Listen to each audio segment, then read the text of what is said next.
Voilà, bonjour à toutes et à tous.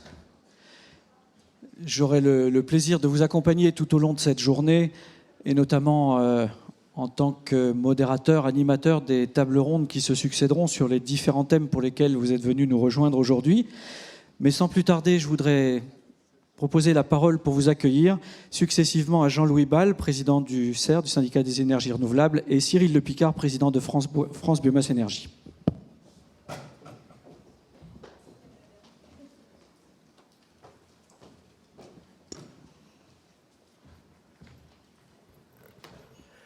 Oui, bonjour mesdames, messieurs.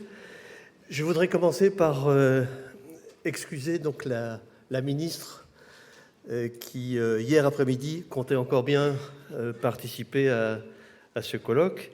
Elle a malheureusement pour nous, mais peut-être heureusement pour le climat, été mobilisée par le président de la République qui reçoit en ce moment même Michael Bloomberg, l'ancien maire de New York, et qui est chargé par les Nations Unies de mobiliser les collectivités locales sur la question du changement climatique.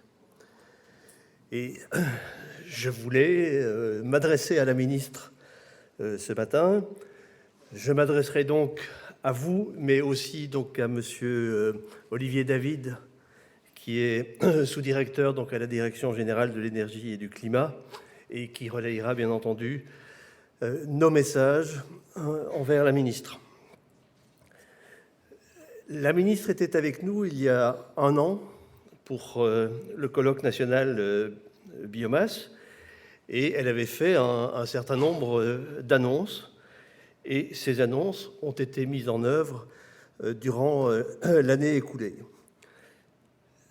Mon ami Cyril Lepicard, donc, qui est président de France Biomasse Énergie, que je remercie chaleureusement pour cette nouvelle très belle édition du colloque, reviendra en détail sur les travaux que nous avons conduits avec la ministre et avec ses services et qui nous permettent aujourd'hui d'envisager l'avenir avec beaucoup plus de sérénité.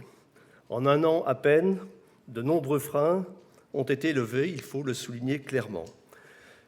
Pour ma part, je veux m'attacher à rappeler les trois grands messages transversaux que le syndicat des énergies renouvelables porte depuis des années et qui, en cette année de promulgation de la loi sur la transition énergétique et la croissance verte, et alors que se tiendra la conférence internationale sur le climat en décembre prochain, ont sans doute encore un peu plus de force. Le premier, c'est que je voudrais rappeler l'urgence climatique, et les quelques jours de canicule qui nous attendent le confirment encore, et surtout donc l'origine de cette urgence climatique, qui est l'utilisation massive et quasi addictive des énergies fossiles, donc à des fins énergétiques. La parenthèse de la baisse conjoncturelle des prix du pétrole brut, si elle est une aubaine pour le pouvoir d'achat de nos concitoyens, ne doit en aucun cas nous autoriser à relâcher l'effort qui consiste à trouver des produits de substitution durables à ces combustibles, charbon, pétrole, ces combustibles donc qui sont réellement climaticides. La biomasse est une candidate parfaite pour remplir ce rôle majeur pour toutes les utilisations énergétiques du quotidien, chaleur, électricité et carburant. Le coût pour la collectivité du soutien aux bioénergies est réellement très faible. Il serait même peut-être nul, voire négatif, si l'on prenait en compte toutes les externalités. L'usage des ressources forestières et agricoles est excellent pour notre balance commerciale. En conséquence, ne bridons pas notre capacité à aller plus vite encore. En troisième point, je voudrais rappeler que nos filières des bioénergies sont riches d'acteurs nationaux performants, inventifs et dynamiques. Une industrie nationale complète existe sur la totalité de la chaîne de la valeur pour chacune des filières de la biomasse. chauffage domestique au bois, avec nos fabricants nationaux d'inserts pour cheminées, de poêles et de chaudières, bois collectif, bois énergie collective, donc avec les industriels et les exploitants, biocarburants avec nos bioraffineries qui mobilisent plusieurs milliers d'emplois, et bientôt la méthanisation et le biogaz. Soutenir les bioénergies, c'est donc soutenir nos emplois industriels et nos emplois territoriaux. Il est d'ailleurs nécessaire de voir plus loin. Aussi, le syndicat des énergies renouvelables va s'attacher à soutenir nos entreprises à l'export dans ce secteur. À travers nos initiatives internationales, nous allons porter l'offre française partout où les besoins, et ils sont nombreux, se feront ressentir. Enfin, je souhaiterais rappeler que nos industriels expriment un besoin simple et concret, comme dans les autres filières que le syndicat accompagne. C'est le besoin de lisibilité et de programmation. S'il y a un message que je dois délivrer à l'intention de la ministre, et je compte sur Olivier David pour le relayer, je formule le vœu, le souhait, né du besoin impérieux pour la pérennité de nos filières, d'une visibilité des marchés à court et moyen terme. Il est plus que jamais nécessaire que la programmation pluriannuelle de l'énergie qui va découler de la loi de transition énergétique pour la croissance verte fixe enfin une feuille de route claire pour nos industriels. Trop longtemps, nous avons collectivement tergiversé, recherchant le bon rythme, la bonne cadence, avec parfois des stop-and-go pénibles, voire dangereux. Aujourd'hui, le monde économique des énergies renouvelables en général et des bioénergies en particulier compte sur la ministre pour que la feuille de route soit connue rapidement, robuste et ambitieuse. Elle devra naturellement être accompagnée des bons outils économiques et réglementaires, mais avant toute chose, cette feuille de route traduite par la PPE devra formuler ce message attendu par l'ensemble des acteurs. Oui, l'État s'engage dans le développement de ces filières, vous pouvez investir. Je suis convaincu que la ministre soutiendra notre engagement, car je connais ses convictions en la matière. Pour conclure et revenir au sujet spécifique de notre filière de la biomasse, je voudrais saluer ici plusieurs initiatives sur lesquelles Cyril Le Picard reviendra, plusieurs initiatives qui découlent assez largement des annonces qu'avait fait la ministre il y a maintenant un an. Je voudrais commencer par rappeler que la profession conduit actuellement une étude permettant de faire un diagnostic du développement de la filière méthanisation, étude qui permettra de mieux comprendre les enjeux techniques et économiques de cette filière si importante pour la transition énergétique et pour l'économie circulaire. La mise en place du Comité national biogaz, annoncée il y a un an, est à cet égard la bonne instance pour traiter des conclusions de cette étude. Le deuxième sujet, je voudrais saluer l'appel à manifestation d'intérêt lancé par l'ADEME, Dynamique Bois, qui doit permettre de bien mobiliser la biomasse en parallèle de la montée en puissance du fonds chaleur. Nous n'en sommes encore qu'au début, mais cette initiative va réellement structurer l'approvisionnement et cela est fondamental. Enfin, je voudrais saluer la mise en œuvre du crédit d'impôt rénové et simplifié qui va porter l'offre d'appareils de chauffage au bois performants et notamment ceux qui sont labellisés Flamme Verte. Cet outil est incontestablement l'outil idoine pour lutter contre la pollution atmosphérique liée à la combustion des appareils anciens, car il pousse au renouvellement du parc. Nous militons d'ailleurs pour une opération du type Vallée d'Arve, en complément, appliquée cette fois à l'Île-de-France notamment, pour accélérer ce renouvellement. Et pour terminer, je voudrais faire une annonce que la ministre devait faire et qu'elle m'a autorisé à faire à sa place. Vous connaissez donc l'appel à projet sur les territoires à énergie positive pour la croissance verte, les TEPCV. Déjà aujourd'hui, donc 212 collectivités ont été sélectionnées. Elles doivent donc maintenant mettre en œuvre des programmes permettant à leur territoire de devenir à énergie positive et donc à mobiliser les énergies renouvelables sur leur territoire. Donc la ministre nous a demandé d'organiser donc à la rentrée des rencontres d'affaires donc, qui vont permettre d'organiser donc le contact entre les collectivités porteuses de projets et les entreprises qui vont les réaliser. Donc ces rencontres d'affaires, nous les organiserons donc en partenariat avec l'ADEME, qui est évidemment l'instance de conseil, d'orientation idéale à l'égard des collectivités. Voilà, sur ces quelques motifs de satisfaction, je laisse la parole à Cyril Lepicard, président de France Biomasse Énergie. Je vous remercie.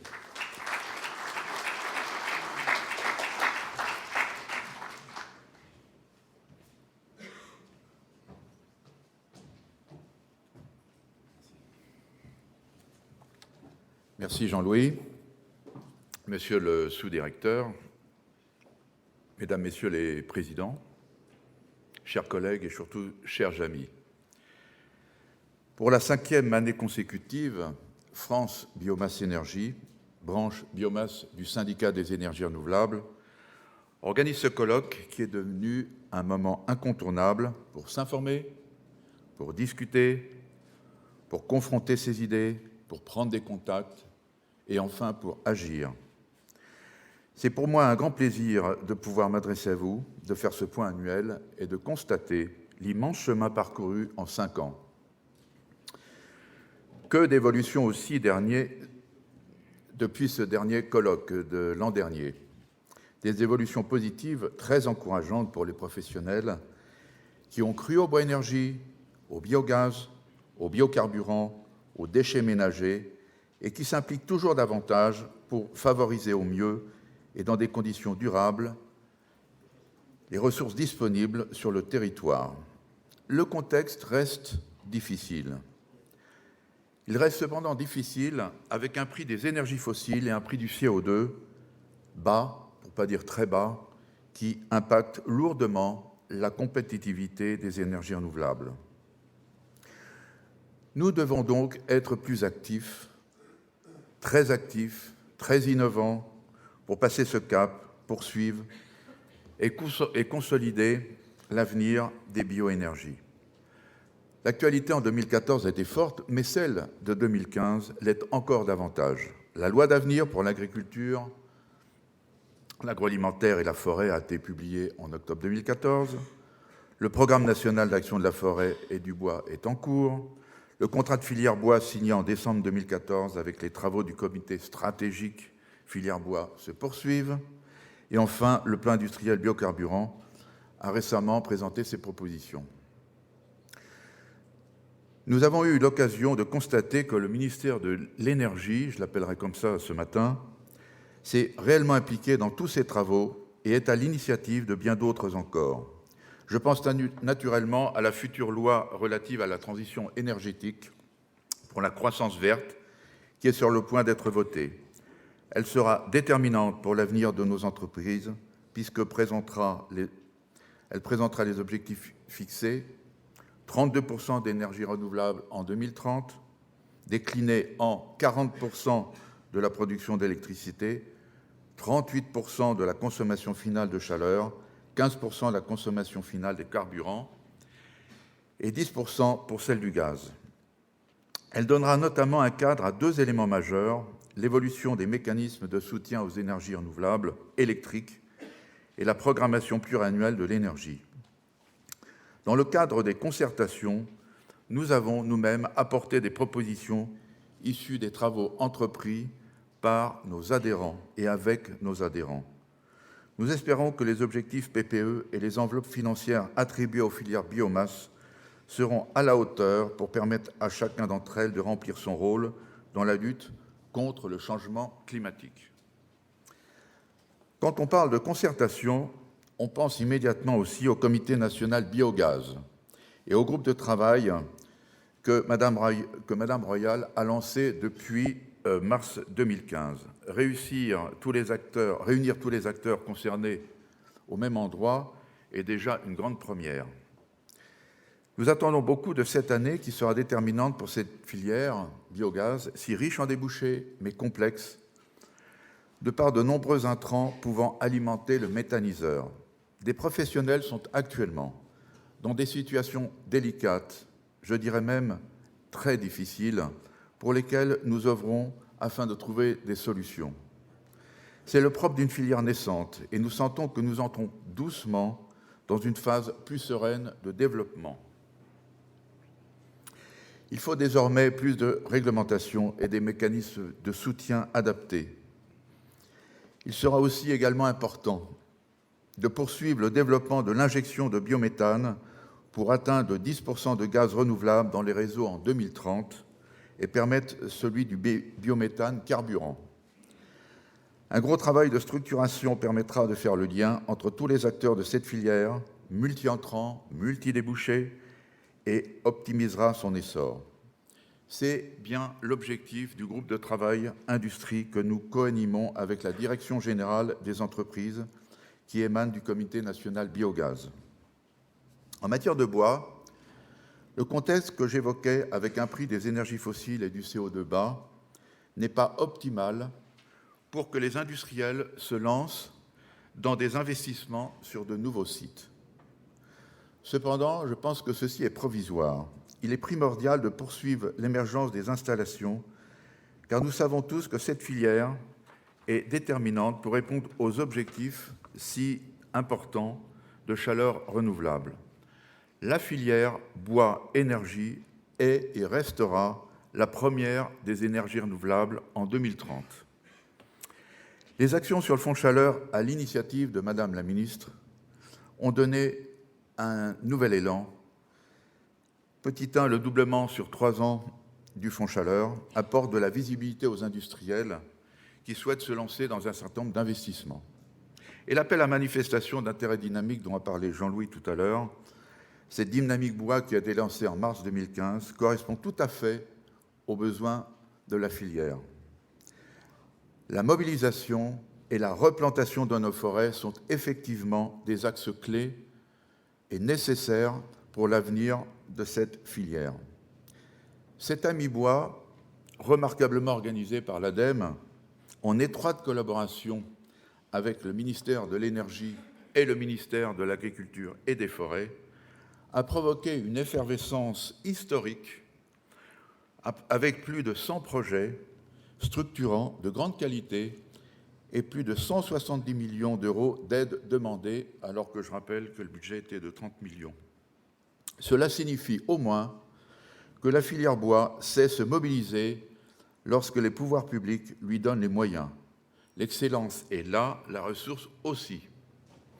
Nous souhaitons que ce coup d'essai soit renouvelé, et il le sera, je pense. Les professionnels sont désireux d'obtenir néanmoins des précisions quant aux moyens que les ministères attribueront à ces démarches sur le moyen et long terme.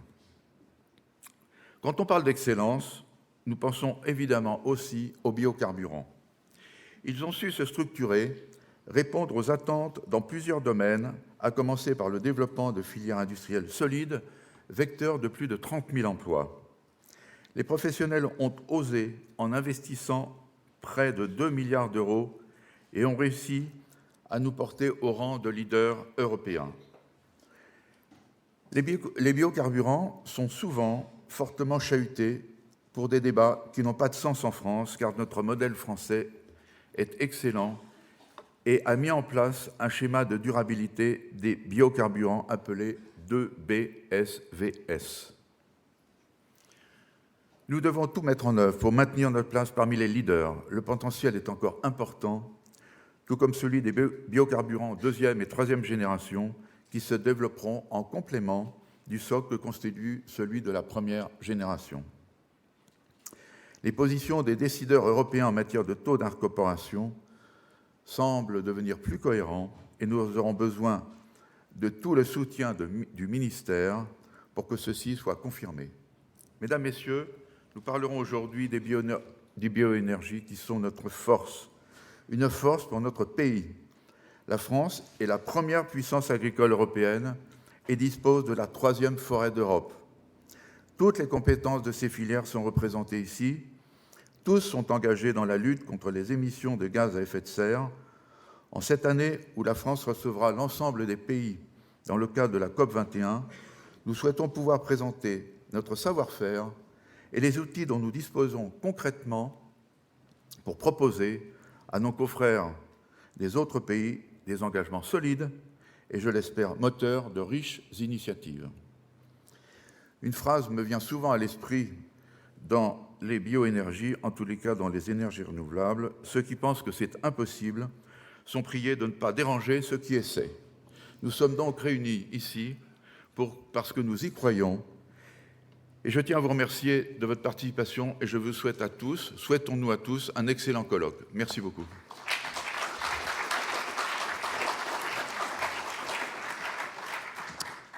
Merci Jean-Louis Bal et Cyril Le Picard pour ces introductions.